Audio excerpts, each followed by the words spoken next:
Imagine a man gambling with the soul of his entire people. Not just an army, but a nation.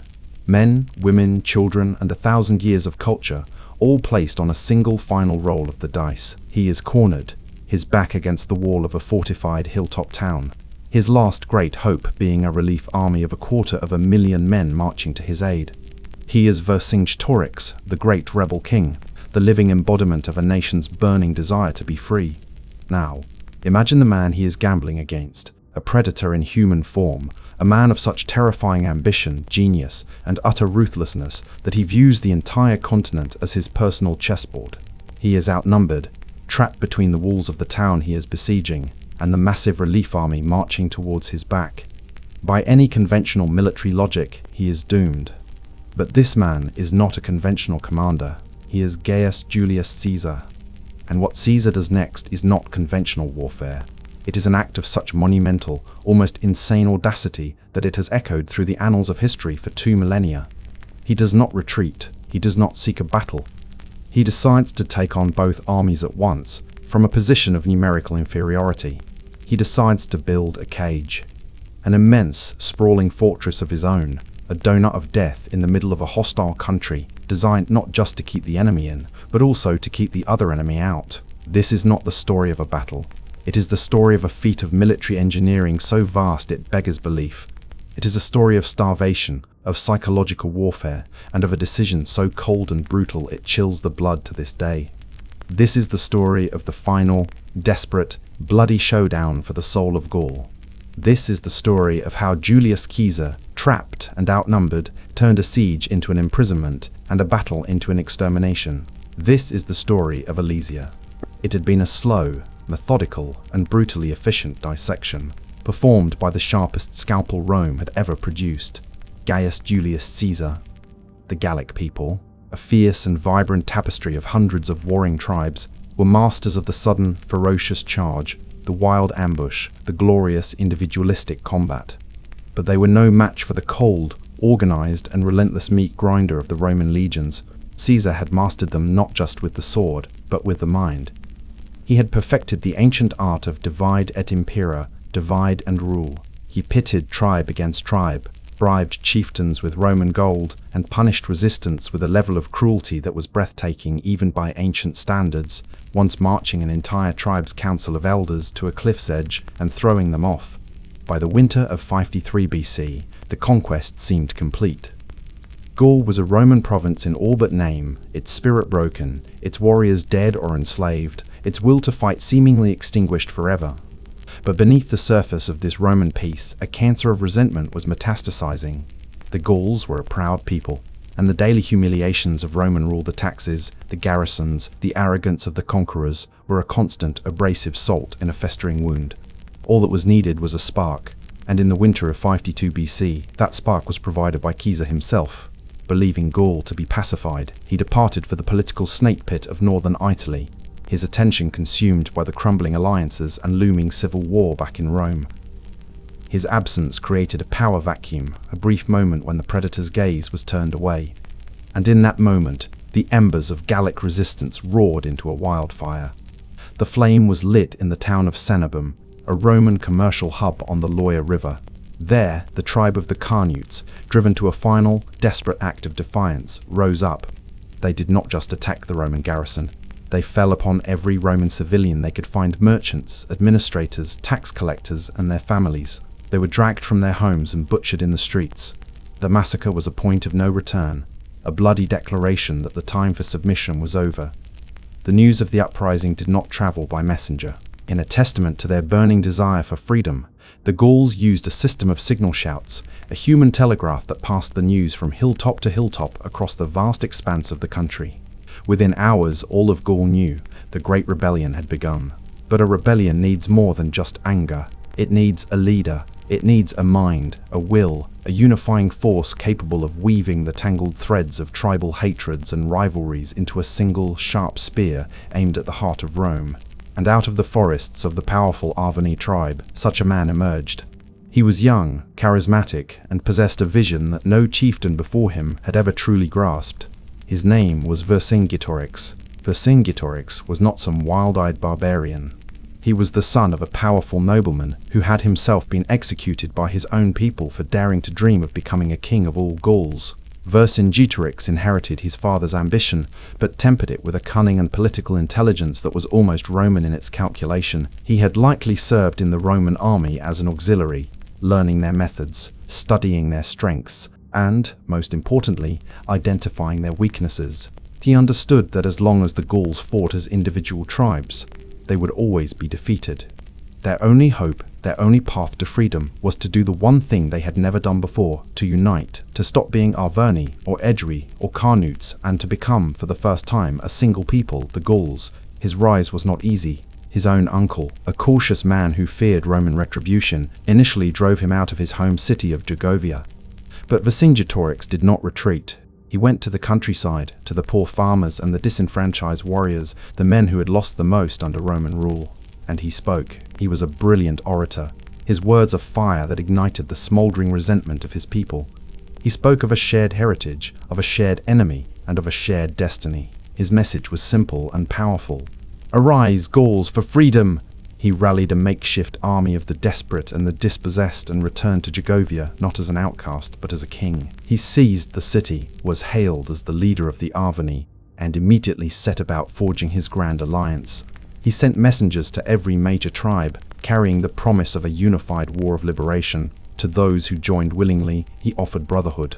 To those who hesitated, he showed a glimpse of the iron fist that lay beneath his charismatic glove. He demanded hostages from each tribe to ensure their loyalty. Any warrior who showed cowardice or tried to desert was not merely punished, they were made into a horrific example. Their eyes were gouged out, their ears were cut off, and they were sent back to their homes as living monuments to the price of disloyalty. Vercingetorix was building his revolution not just on inspiration, but on a foundation of absolute, terrifying discipline. And it worked.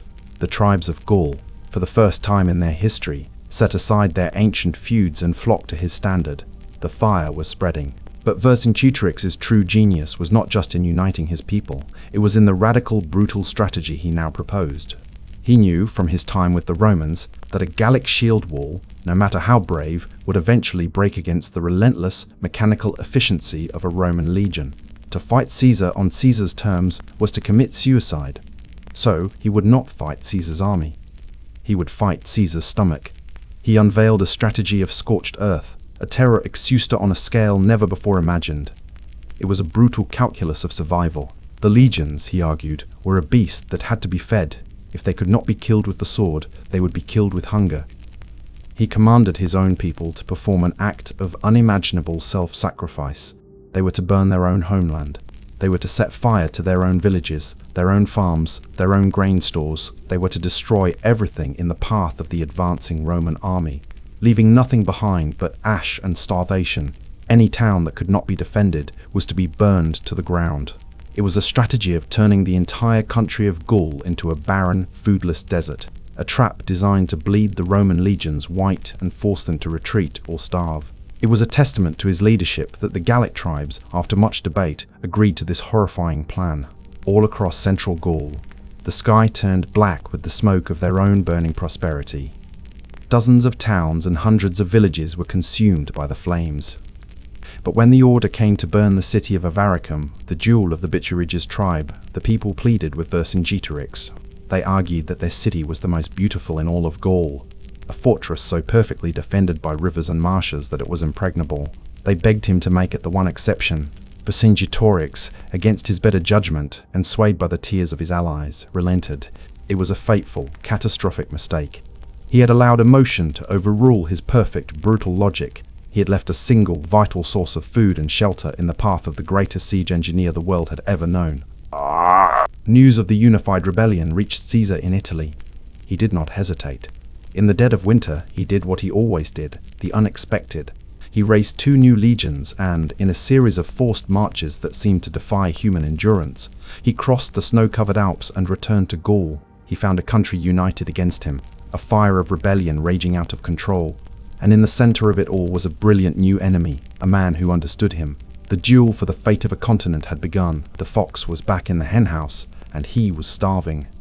When Julius Caesar arrived back in Gaul, he did not find a disorganized rabble of rebels. He found a country that had been turned into a weapon against him, a vast, smoldering desert designed to starve his legions into submission. It was a strategy of breathtaking boldness, and Caesar, a predator who respected a worthy adversary, likely felt a flicker of admiration for the mind that had conceived it. But admiration quickly gave way to a cold, calculating fury. He would not be beaten by an army of ghosts and a strategy of fire. He would answer Vercingetorix's grand strategic gambit with a masterclass in brutal, methodical siegecraft. They marched through a silent world of ash and ruin, their stomachs empty, their morale tested by the gnawing hunger that was Vercingetorix's invisible ally. When they finally arrived before the walls of Avaricum, they were not a triumphant army of conquerors. They were a gaunt, half-starved pack of wolves, and their eyes were fixed on the city's overflowing granaries. What followed was not a battle, but a grueling 27-day duel of engineering and attrition, fought under the lash of a freezing winter rain. The defenders of Avaricum, inspired by the spirit of the Great Rebellion, fought with a courage and ingenuity that stunned the Romans.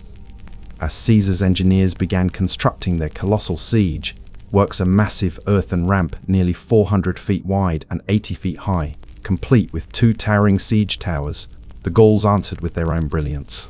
They hurled fire-hardened spears and barrels of burning pitch onto the Roman siege towers, turning them into infernos. He would not be baited into a pitched battle to save the town. He harassed Caesar's supply lines relentlessly, but he would not risk his unified army for one city. Inside Avaricum, the defenders were fighting for their lives. Outside, Caesar was fighting a war on 2 fronts, against the city's walls and against the starvation that was stalking his own camp. The breaking point came on the 27th day. A ferocious rainstorm descended, turning the entire landscape into a sea of mud. The legions, who had been waiting for this moment, swarmed up the ramps and over the walls before the defenders could even sound the alarm.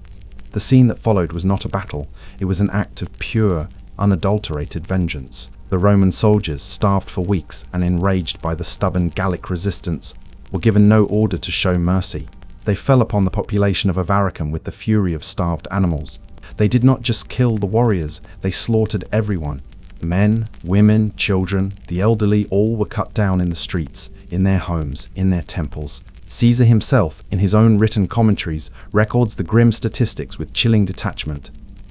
Of the 40,000 inhabitants of Avaricum, he states that fewer than 800 managed to escape the massacre and flee to Vercingetorix's camp. When the blood-soaked survivors staggered into the rebel camp with their tales of horror, it should have shattered Vercingetorix's alliance. But here, the rebel king showed his political genius. He did not apologize or make excuses. He took the disaster and spun it into a lesson. He had been against defending Avaricum from the start. He reminded the assembled chieftains. This tragedy was not a failure of his strategy, but a brutal confirmation of it. The Romans were not men. His speech was so powerful that it not only quelled the dissent, but actually strengthened his position. The Gauls, now united by a shared grief and a burning desire for revenge, reaffirmed their loyalty to him. With the legions now fed from the captured stores of Avaricum, the great chase began. Vercingetorix doubled down on his scorched-earth policy, and Caesar, his army resupplied, pursued him relentlessly across the heart of Gaul. It was a high-stakes game of cat and mouse, but the roles were now reversed. Vercingetorix was the fox and Caesar was the hound. At the rebel king's own home city of Gergovia, Caesar suffered a rare and humiliating defeat. His legions repulsed from the city walls in a bloody assault. The victory, though small, emboldened Vercingetorix. His reputation soared, more tribes flocked to his banner. He was now the undisputed king of a united Gallic nation at war. And with this new confidence came a fatal touch of hubris. He decided to abandon his purely defensive strategy for a single, decisive blow. As Caesar's legions marched through the territory of the Aedui, a recently defected Roman ally, Vercingetorix saw an opportunity. The Romans were on the move, their baggage train exposed. He would use his greatest strength, his magnificent Gallic cavalry, considered the finest in the world, to crush the Roman horsemen and cripple Caesar's army. It was a bold plan, and it almost worked. The Gallic cavalry, outnumbering the Romans nearly 3-1, crashed into Caesar's column. But Caesar, the ultimate pragmatist, had a secret weapon. He had recruited his own contingent of barbarian horsemen, a mercenary force of fierce, disciplined Germanic cavalry from across the Rhine. At the critical moment, as his own cavalry was buckling, Caesar unleashed the Germans.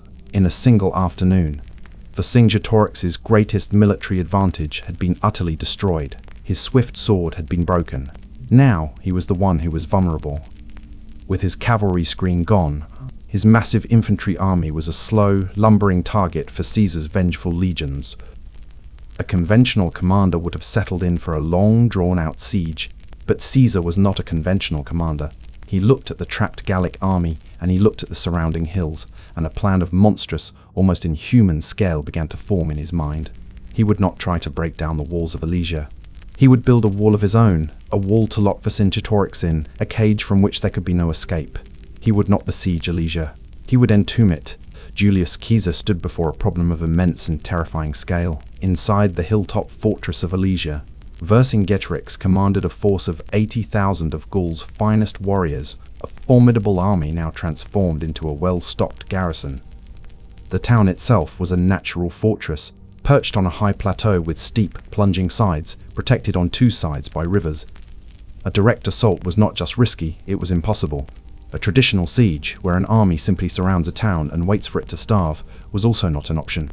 Caesar knew that Vercingetorix had sent his remaining cavalry galloping out of Alesia just before the Romans arrived, their mission clear: to ride to every corner of Gaul, to summon the tribes, and to raise a massive relief army to smash the Roman besiegers from the outside. Caesar knew that his own army of perhaps 50,000 men was now in a race against time. He was not the besieger, he was about to become the besieged. A lesser general would have seen only two options: retreat and save the army, or risk everything in a desperate, bloody assault.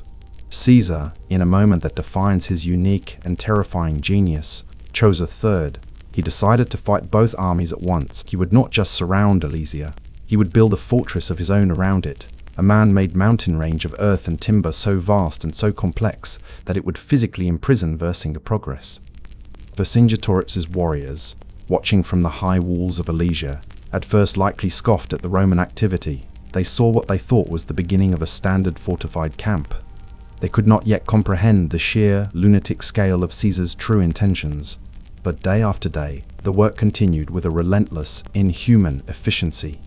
The line of fortifications grew, snaking its way across the landscape. The construction was not just a single wall. It was a layered, multi-dimensional death trap, a defensive system of such brutal sophistication, it remains a marvel of military engineering. Caesar, in his own commentaries, describes the work with the detached pride of a master craftsman describing his creation. First, closest to Alesia, his men dug a massive trench 20 feet wide with sheer vertical sides to act as the first major obstacle to any Gallic breakout attempt. Behind this primary trench, set back a calculated distance of over 1,000 feet, a space designed to keep the defenders of Alesia out of sling and arrow range of the main line, the true work began. Here, the legions constructed the main wall, the circumvallation. It was a palisade of earth and timber, 12 feet high, crowned with battlements, and protected by a continuous line of formidable, fortified towers placed every 80 feet. In front of this main wall, Caesar's engineers, the architects of his lethality, unleashed a hellish series of traps and obstacles, a prehistoric minefield designed to shred any attacking force before it even reached the wall. First, they planted 5 rows of what the soldiers grimly nicknamed Sippi, or tombstones. These were pits 5 feet deep, into which were set sharpened, fire-hardened stakes, their points just protruding from the ground, all cleverly concealed by a light covering of brushwood. Any man charging across this ground would plummet into a pit and be impaled. Next came 8 rows of lilia, or lilies, so named for their shape. These were smaller, cone-shaped pits, each containing a single sharpened stake. They were arranged in a staggered, checkerboard pattern, making it impossible to move through the field in a straight line, forcing any attacker to slow down and pick their way through the deadly garden. Finally, in the ground in front of everything, were the stimuli, or spurs. These were small wooden blocks into which were set sharp, barbed iron hooks. They were scattered thickly across the ground and half buried, almost invisible, designed to maim the feet and ankles of any soldier who tried to walk or run across the area. This was Caesar's cage, a monstrous 11-mile-long ribbon of trenches, pits, impaling stakes, iron hooks, walls, and fortified towers. It was a factory of death, built by 50,000 men working day and night with the relentless, ant-like efficiency of the Roman military machine. The scale of the labor is almost impossible to comprehend. It is estimated that the legions moved over 3 million cubic meters of earth during this phase of the construction alone. They felled an entire forest to provide the timber for the walls, the towers, and the tens of thousands of sharpened stakes. They did this all while being under constant, harassing attacks from the 80,000 Gauls inside Alesia. He launched a series of furious, desperate assaults on the Roman construction crews. Fierce, bloody battles were fought daily in the space between the city and the growing Roman lines. For every Roman worker who fell, another stepped forward to take his place, his shovel or hammer still in hand. The wall kept growing. From his vantage point on the walls of Alesia, Vercingetorix could now see the full, terrifying extent of Caesar's vision. He was trapped. The Roman legions, who he had hoped to starve into submission, had now turned the tables. They had become a monstrous, self-contained organism, a fortress of their own, patiently waiting for hunger to do their work for them. He had led his people into a cage, and the Roman fox was now calmly and methodically locking the door. His only hope now lay beyond the horizon, in the 250,000 men his cavalry had been sent to summon. The question was no longer if they would arrive, but if they would arrive in time, before the unthinkable wall starved his own massive army into dust. The first war was an act of audacious genius. The second was an act of pure, magnificent insanity. As the legions toiled under the late summer sun, completing their monstrous 11-mile cage around Alesia, a new and far greater threat began to materialize. The Gallic telegraph of signal fires and swift-riding messengers had done its work. Across the vast expanse of Gaul, a wave of shock, fury, and dawning terror had spread. They now understood. This was not just another battle for another city. This was the final showdown. The entire leadership of their rebellion, their greatest champion Vercingetorix, and 80,000 of their best warriors were trapped, being slowly strangled to death by Caesar's suffocating ring of fortifications. If Alesia fell, the great rebellion was over. The spirit of Gallic freedom would be extinguished forever. Spurred by this desperate realization, the tribes of Gaul performed a miracle of their own. They set aside their rivalries and answered the call to arms with a speed and unity that was unprecedented. A great council of chieftains was convened. They ordered a massive, nationwide levy, a levée en masse, demanding that every tribe send a quota of warriors for a final, holy war to save their champion and expel the Roman invaders once and for all. From every corner of the country, from the forests of the north to the mountains of the south, the warriors began to march. They were motivated by a potent cocktail of patriotic fervor and the promise of liberating their trapped brethren. They were marching not just to relieve a siege, but to annihilate Caesar and his legions. Roman scouts and Gallic deserters began to bring the terrifying news back to Caesar's camp. A relief army was coming, and it was an army of almost mythical proportions. Caesar himself records the number given to him by his intelligence: 240,000 infantry and 8,000 cavalry. It was a host, a human avalanche, a force that outnumbered his own weary army of 50,000 by a staggering 5-1. The strategic situation had now become a perfect military nightmare. Caesar's army was now the meat in a deadly sandwich. In front of them, inside Alesia, were 80,000 desperate, well-fed warriors under Vercingetorix, ready to break out at any moment. Marching towards their back was 250,000 enraged Gauls, the largest field army ever assembled in the nation's history. The Romans were now the ones who were trapped. They were the ones who were besieged. Conventional military wisdom offered only one logical course of action: abandon the siege immediately, break camp, and conduct a fighting retreat to the safety of the Roman province. To stay was to face certain annihilation. But Julius Caesar's mind did not operate on conventional military wisdom.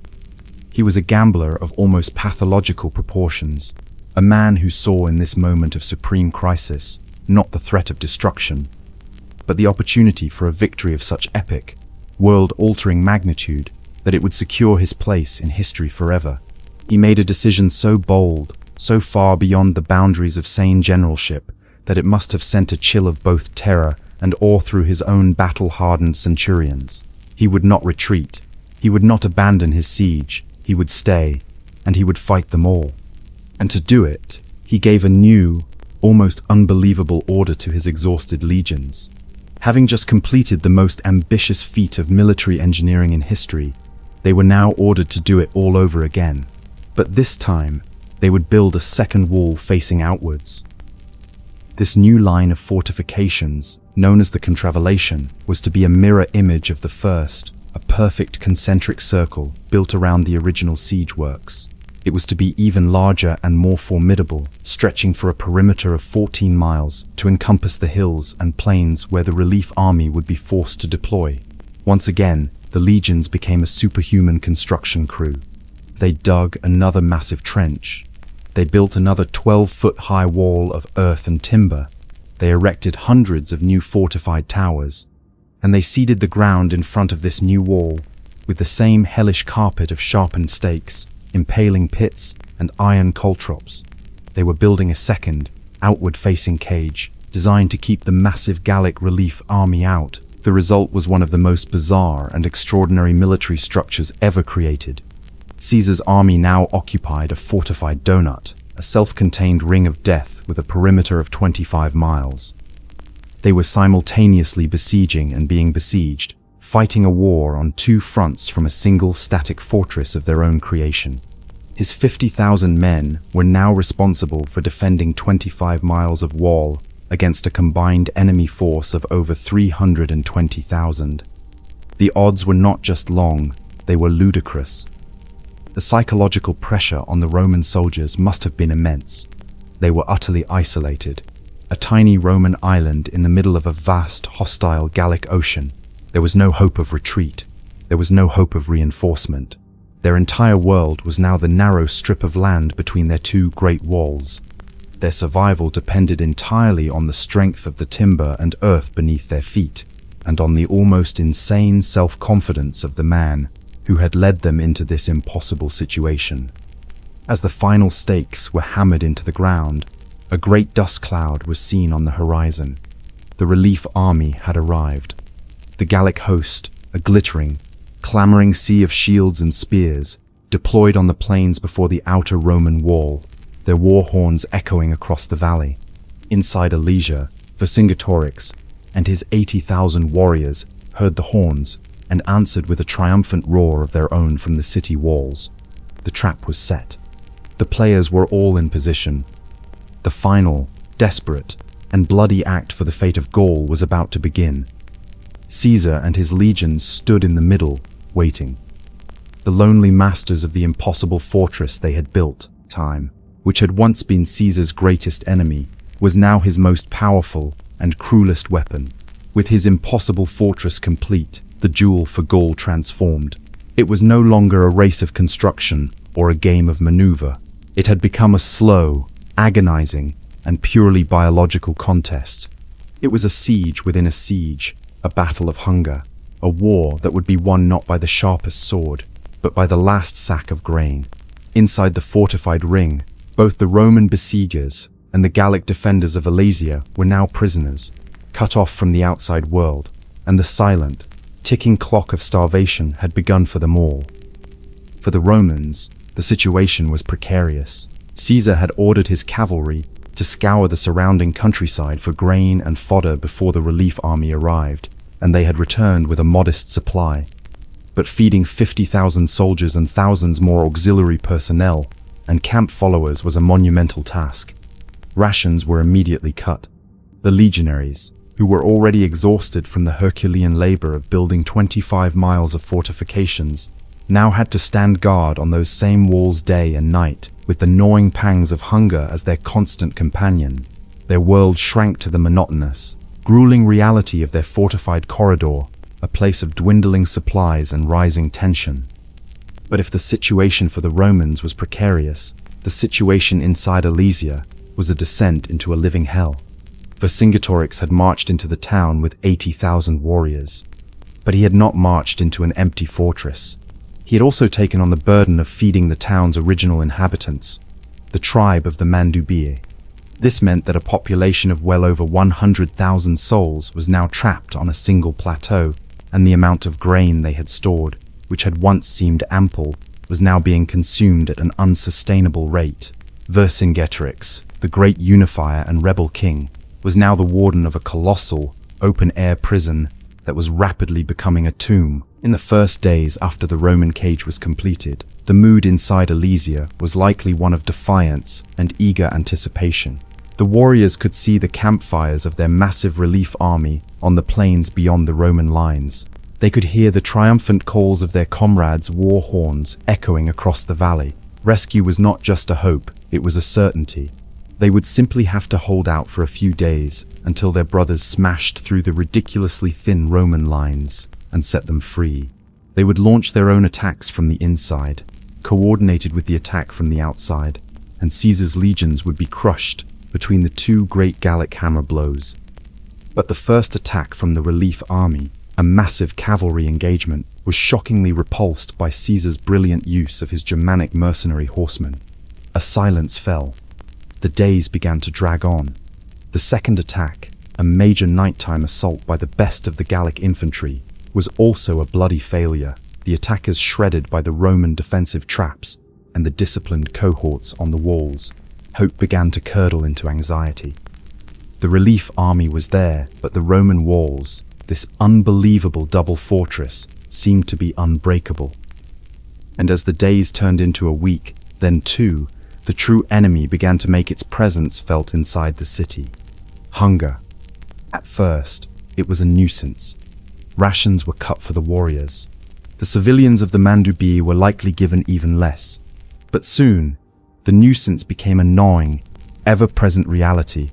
The granaries, once a source of comfort, became a source of conflict, their dwindling supplies guarded jealously by Vercingetorix's warriors. The city, which had been a refuge, now felt like a cage. The faces of the once proud Gallic warriors began to grow gaunt, their eyes sinking deeper into their skulls. The strength that had made them the terror of the battlefield began to sap away, replaced by a weary, listless lethargy. For the civilians, the suffering was even more acute. The sounds of children crying from hunger became a constant, heart-wrenching soundtrack in the city's streets. People were reduced to eating their horses, then their dogs. They began to boil leather sandals and shields to create a foul-tasting, gelatinous soup to quiet the cramps in their stomachs. The social order began to break down under the immense pressure of mass starvation. Fights broke out over scraps of food. The dream of a great, unified Gallic rebellion had devolved into a squalid, desperate nightmare of individual survival. Vercingetorix, a leader who had built his revolution on inspiration and iron will, now had to preside over this slow, agonizing decay. He had to watch as his magnificent army, the greatest Gallic force ever assembled, was being defeated without a single major battle. They were being unmade, physically and spiritually, by the simple, biological fact of an empty stomach. The Romans did not need to attack him. They just had to wait. The breaking point finally came in a great council of the Gallic chieftains, trapped inside the city. The situation was desperate. The relief army had failed twice. Their own men were now too weak to even consider a major breakout attempt on their own. Death was no longer a possibility. It was an approaching certainty. What was to be done? Caesar, in his commentaries, reports the speeches that were given. Some of the chieftains, their spirits broken, argued for a mass surrender. Others, their warrior pride still intact, argued for a final, suicidal charge, a glorious death in battle that was preferable to the slow, humiliating death of starvation. Then a chieftain of the Arverni named Critognatus stood to speak, and what he proposed was a solution of such chilling, primeval horror that it silenced the entire council. He reminded them of their ancestors, who, when trapped in a similar siege, had resorted to the ultimate taboo to survive. He argued against surrender, and he argued against a suicidal breakout. He proposed, with a cold and brutal logic, that they should begin to eat the non-combatants. The women, the children, the elderly of the Mandubii tribe. He argued that their bodies could be used as food to sustain the warriors, to keep their strength up just long enough for the relief army to make one final, successful attempt. It is better, he declared, to do this than to accept the eternal slavery of Rome. While it is unknown if the Gauls actually resorted to cannibalism, The very fact that it was proposed in a council of leaders shows the absolute depths of despair to which they had fallen. The city of Alesia was no longer a fortress of rebellion. It had become a pressure cooker of human misery, a laboratory for the horrors that men will contemplate when stripped of all hope. Vercingetorix was now faced with a decision that no leader should ever have to make. The lives of his warriors, or the most sacred laws of civilization. The chilling proposal of Critognatus, whether it was acted upon or not, hung in the air of the starving city like a poisonous fog. It was a testament to the absolute extremity of their situation. The Gauls were trapped between two impossible choices: a swift, honorable death in a final, suicidal charge, or a slow, ghoulish descent into barbarism to preserve their strength. Vercingetorix, the man who had united a nation, found himself at a moral and strategic crossroads. He was a king presiding over a dying kingdom, and he had to make a decision. In the end, he chose a third path, a desperate, last-ditch gamble that was perhaps even crueler than the options of surrender or cannibalism. He rejected the call for a final, hopeless breakout. His warriors were too weak, their spirits too eroded by the gnawing agony of hunger. He also rejected, it seems, the horrific proposal of Critognatus. Instead, he made a calculated, strategic decision based on the cold logic of military necessity. He would rid his fortress of its useless mouths, the non-combatants, the women, the children, and the elderly of the Mandubi tribe, the very people whose city this was, could no longer be fed. They were a drain on the dwindling grain supplies that were keeping his warriors alive. Therefore, they had to go. By a decree of the War Council, every civilian of the Mandubi was to be expelled from Alesia. It was an act of brutal pragmatism. The warriors would have more food, allowing them to hold out for a few more crucial days, buying more time for the Great Relief Army to make one final, successful attempt. It was a desperate move, but from Vercingetorix's perspective, it was the only move left. The scene that followed must have been one of heart-wrenching agony. Thousands of civilians were rounded up by the Gallic warriors. Families were torn apart. Wives were separated from their husbands. Parents from their sons who were serving in Vercingetorix's army. They were given no food for their journey, their faces already gaunt from weeks of starvation. They were formed into a long, stumbling column of human misery and marched to the great gates of Alesia. The gates were opened, and the entire civilian population of the town was driven out, a weeping, pleading river of humanity, forced out of their own homes and into the deadly no-man's land between the city walls and Caesar's inner ring of fortifications. Their hope, if they had any, was that the Romans, seeing their pathetic state, would show them mercy. They believed Caesar would either take them in as slaves, a grim fate, but preferable to starvation or, at the very least, allow them to pass through his lines to escape into the countryside. They stumbled across the open ground, a procession of skeletons, and made their way to the first Roman trench. They reached the Roman ramparts and began to beg. They pleaded with the Roman sentries on the walls. They cried out that they were simple people, that they had been forced into this war. They offered themselves as slaves, willing to do anything in exchange for a crust of bread, a sip of water. The cries of the starving children, thin and reedy, must have carried across the entire valley, a sound of pure, undiluted human suffering. The decision now fell to Caesar. The Roman legionaries on the walls, hardened veterans accustomed to the brutalities of war, must have looked down on this sea of starving women and children with some degree of pity. But Caesar was not a man who allowed pity to interfere with military strategy. He was waging a war of total extermination, a war not just against an army, but against a nation's will to resist. And in this moment, he made a decision of such cold, calculated, and terrifying cruelty that it stands as one of the most brutal acts of his entire career. He refused their plea. He issued a strict, unequivocal order to his men. No one was to be allowed through the lines. No one was to be given food. No one was to be shown mercy. The civilians were to be treated as what they were in his eyes, a strategic tool. Vercingetorix had expelled them to save his own food supplies. Caesar would now use them as a weapon of psychological warfare against the very men who had driven them out. He ordered his soldiers to man the walls and drive the desperate civilians back. The legionaries formed a solid, unyielding line along their ramparts. They would not let them pass. The weeping, pleading families of the Mandubii were now trapped. They could not go back into Alesia, as Vercingetorix had barred the gates behind them, and they could not go forward, as Caesar's wall of shields and spears blocked their path. So they waited, in the narrow, 1,000-foot-wide strip of land between the two armies, in full view of their own kinsmen on the walls of Alesia and the silent, implacable Romans. The people of the Mandubii began to die. One by one, they collapsed from hunger and exhaustion. The children were the first to go. Then the elderly. The cries for help slowly faded, replaced by the grim silence of mass starvation. For days, the Gallic warriors in Alesia were forced to watch their own families, their mothers, their wives, their children, starve to death before their very eyes. It was a spectacle of horror designed by Caesar to do one thing: to break their will to fight. This single act reveals the true, terrifying nature of Julius Caesar.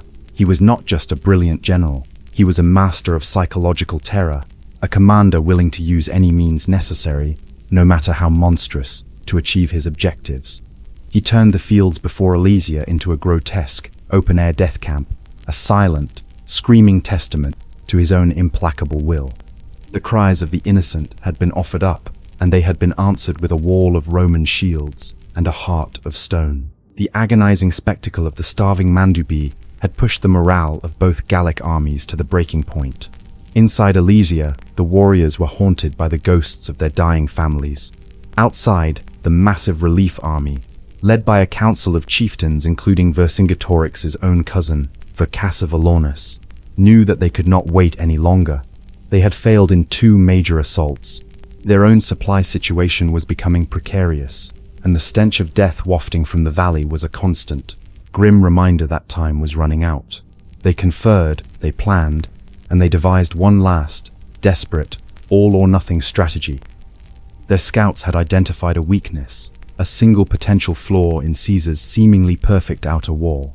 To the north of the Roman fortifications, there was a large hill that, due to the difficult terrain, Caesar had been unable to incorporate into his main line of circumvallation. Here, the Romans had been forced to build a separate camp on the slope, protected by its own ramparts, but it was an inherent vulnerability, a point where the continuity of the Great Wall was broken. This would be the focus of their final attack. It would be a coordinated, 2-pronged assault of overwhelming force, designed to smash this weak point and finally break the Roman siege. By night, they put their plan into motion. Vercingetorix was chosen to lead the elite of the Gallic army, a force of 60,000 of their best and bravest warriors. Under the cover of darkness, he led this massive force on a long, looping march around the Roman lines, arriving undetected in the pre-dawn gloom at the base of the vulnerable northern hill. At the same time, the main body of the relief army, over 100,000 strong, prepared for a massive frontal assault on the main Roman wall on the plains, their objective not to break through, but to fix Caesar's legions in place, to pin them down with a furious, loud, and distracting attack. Inside Alesia, Vercingetorix, alerted to the plan by smoke signals, prepared his own starving, but still dangerous army of 80,000 men. When they heard the sound of the main assault, they would surge out of the city and attack Caesar's inner wall with everything they had left. Caesar's legions were about to be hit from 3 directions at once. It was the moment the entire campaign had been building towards. Just before noon on the final day, the valley erupted in a deafening cacophony. The main Gallic relief army on the plains let out a terrifying roar and surged forward, their thousands of war horns creating a hellish noise. They charged towards the Roman outer wall, filling the trenches, tearing at the obstacles, and launching a furious but ultimately diversionary attack. Almost simultaneously, from inside the city, Vercingetorix led his gaunt warriors in a desperate charge of their own, swarming out of the gates and attacking Caesar's inner wall, their spirits lifted by the sound of their rescuing brothers. The Roman legions, stretched thin along 25 miles of fortifications, were now engaged in a desperate fight for their lives on two fronts. Centurions rushed reserve cohorts back and forth, plugging gaps in the line, their shouts and commands barely audible over the roar of the battle. The fighting was savage, particularly on the inner wall, where Vercingetorix's men fought with the fury of trapped animals, trying to break through the tombstones and lilies to reach the Roman ramparts. But Caesar knew this was all a distraction. His eyes, and the eyes of his command staff, were fixed on the north. He knew the real threat, the decisive blow, was coming from there, and then it came. As the battle raged on the plains and at the inner wall, a great roar was heard from the northern hill. Vercingetorix and his 60,000 elite warriors, having finally scaled the slopes, now came crashing down like an avalanche onto the isolated Roman camp. They filled the air with a storm of javelins and arrows, their numbers so overwhelming that they seemed to blot out the sun. The Roman legionaries in the northern camp, vastly outnumbered, were immediately pushed back. The Gauls swarmed over their outer defenses, their attack a furious, unstoppable tide of courage and desperation. This was the crisis point. If this camp fell, the Gallic army would be inside Caesar's fortifications, the entire Roman line would be broken, and the legions on the plain would be surrounded and annihilated. Caesar, watching the battle unfold from a high command post, remained a picture of cold, calculating calm. He did not panic. He began to act like a master chess player in the final, frantic moments of a complex game, moving his pieces with precision and speed. He first sent his trusted subordinate, Titus Labienus, with 6 cohorts of cavalry to reinforce the crumbling northern front, a desperate and perhaps inadequate measure. Then, he did something that defines his legend. He left his command post. He mounted his horse, conspicuous in his brilliant purple commander's cloak, and galloped personally into the thickest of the fighting on the southern plains. He rode along the lines, his presence and his famous voice a shot of pure adrenaline to his weary, hard-pressed soldiers.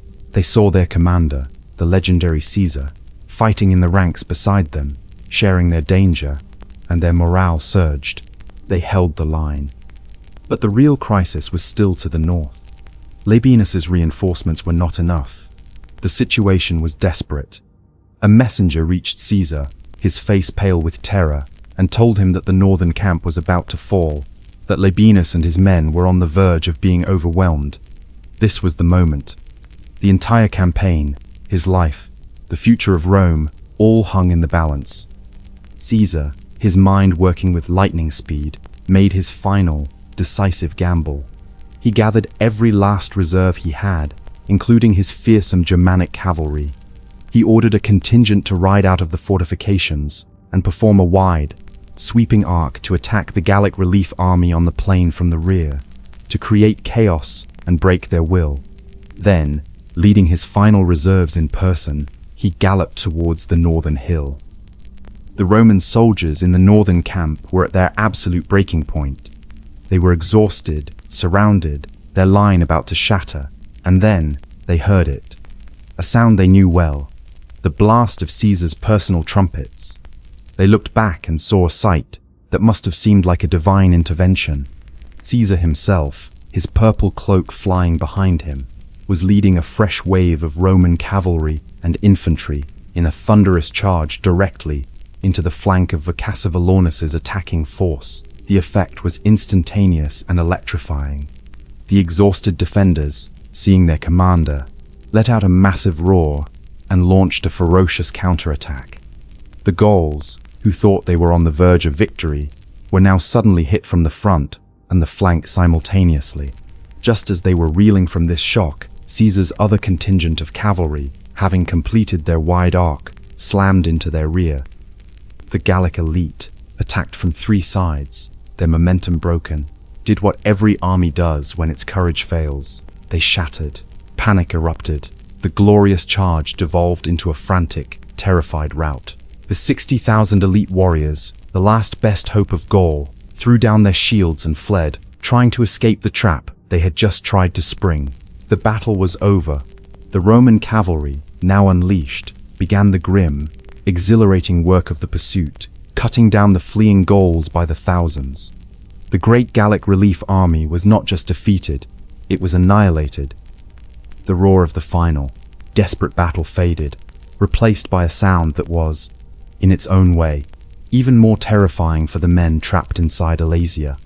The chilling, triumphant shouts of the Roman legionaries echoing from beyond the walls. From their high ramparts, Vercingetorix and his 80,000 warriors had been forced to watch the entire, catastrophic spectacle unfold. They had seen the largest army their people had ever assembled, their brothers, their cousins, their last and only hope for salvation, arrive with the promise of liberation, and they had watched as it was systematically broken, shattered, and then brutally annihilated by the impossible fortress and the tactical genius of the man who had built it. As the sun began to set on the day of the final battle, a horrifying silence fell over the plains. The cries of the dying Gauls in the relief army faded into the distance as Caesar's relentless cavalry pursued them into the night, turning the rout into a continental-scale massacre.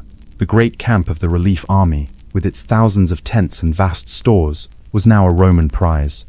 The dream of a free Gaul had not just died. It had been butchered before their very eyes. For Vercingetorix, this was the end. There would be no more relief armies.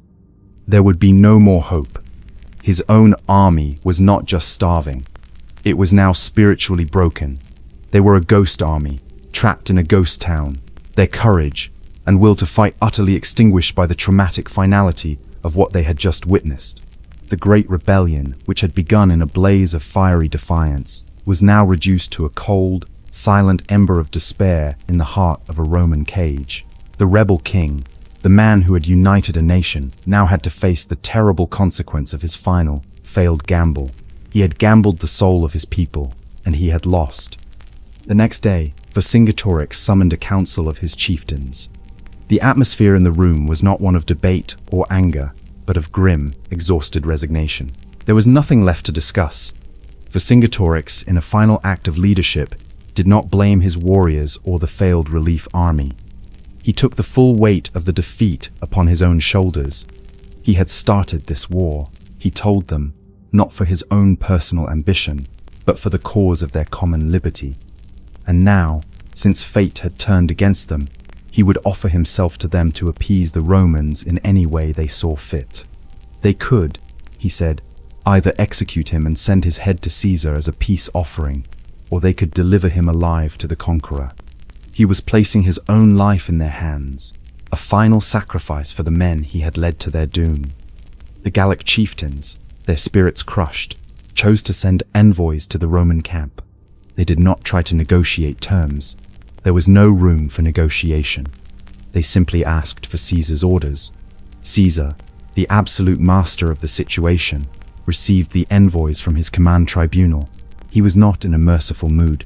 His response was cold, direct, and absolute. He demanded a total, unconditional surrender. All weapons were to be handed over. All chieftains were to be delivered to him personally. The stage was now set for the final, theatrical act of the Gallic Wars. The surrender was a carefully orchestrated piece of political theatre, designed by Caesar to showcase the absolute, crushing totality of his victory for the historical record. He had his command tribunal set up on the ramparts of his own fortifications, in full view of his victorious legions. He sat, clad in his finest armor, the personification of Roman power and authority. Then, the gates of Alesia swung open one last time. It was not an army that marched out, but a procession of the vanquished. Vercingetorix, the great rebel king, was at its head. According to the historian Plutarch, he had saved his most magnificent set of armor for this final moment. He was mounted on a powerful warhorse, its harness decorated with silver. It was a final, defiant display of his royal status. He did not shuffle out as a beaten man. He rode out with a king's pride. He galloped his horse in a great circle around Caesar's tribunal, a final, symbolic parade for his conqueror. Then he dismounted. He walked to the foot of the platform where Caesar sat. Without a word, he began to remove his magnificent armor, piece by piece. The ornate helmet, the finely worked breastplate, the greaves. He piled them on the ground at Caesar's feet.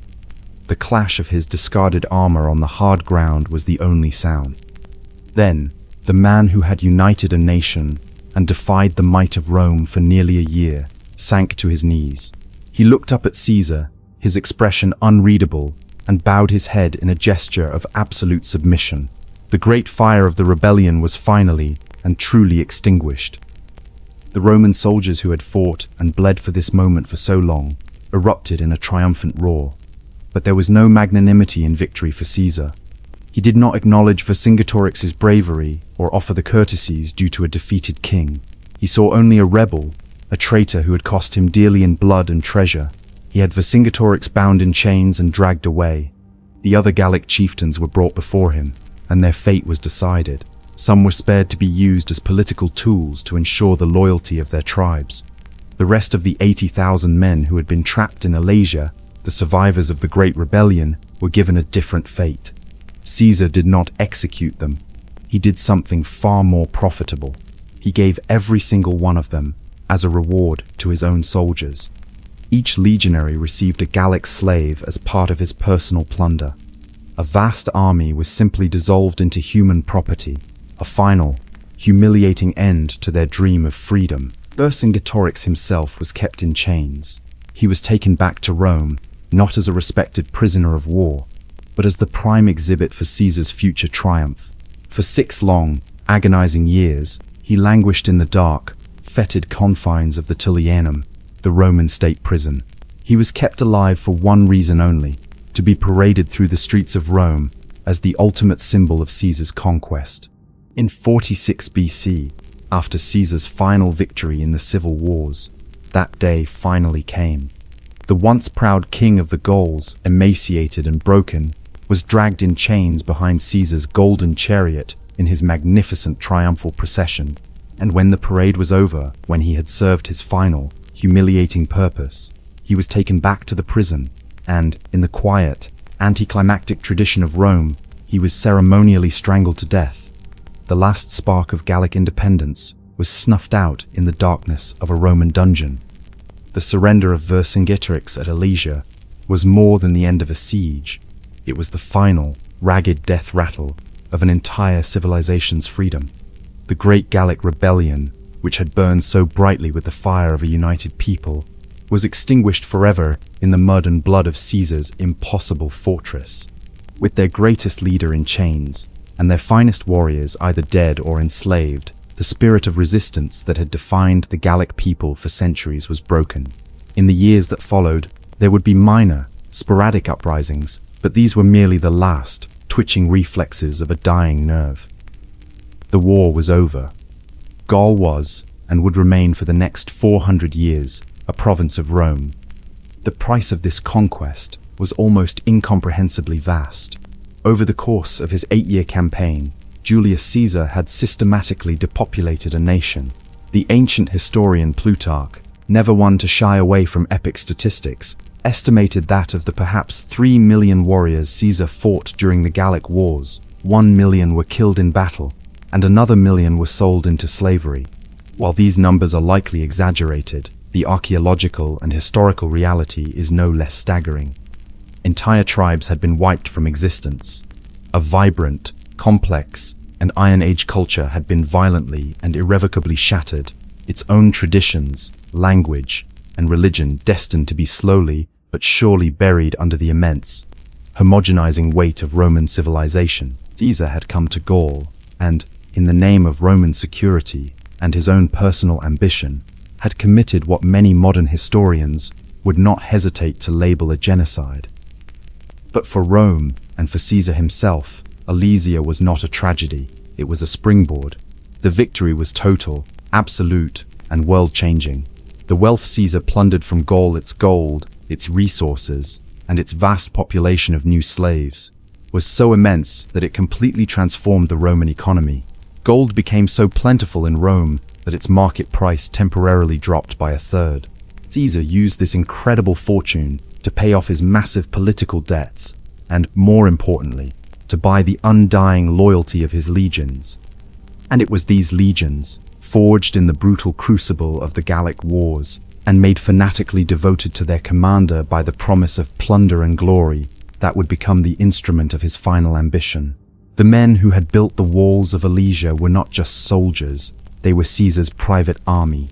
They were veterans who knew that their fortunes were tied not to the Senate or the people of Rome, but to the singular genius of the man who had led them to victory against impossible odds. Less than 3 years after the surrender of Vercingetorix, Caesar would lead these same legions across the Rubicon River, plunging the Roman Republic into a cataclysmic civil war.